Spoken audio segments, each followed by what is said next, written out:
स्वाभाविक कथा जे नवीन बाबू भेटुचंदे हाई अस्वाभाविक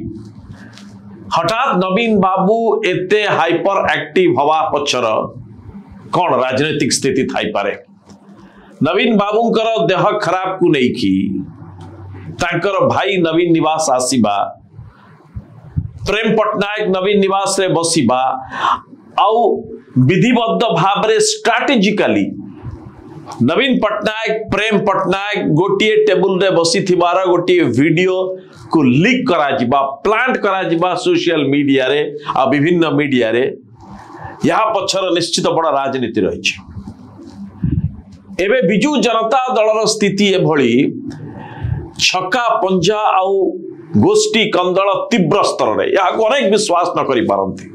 कारण नवीन बाबू को सामने एभली कौनसी छक्का पंजा चालू नाही किंतु शंख भवन पछपटे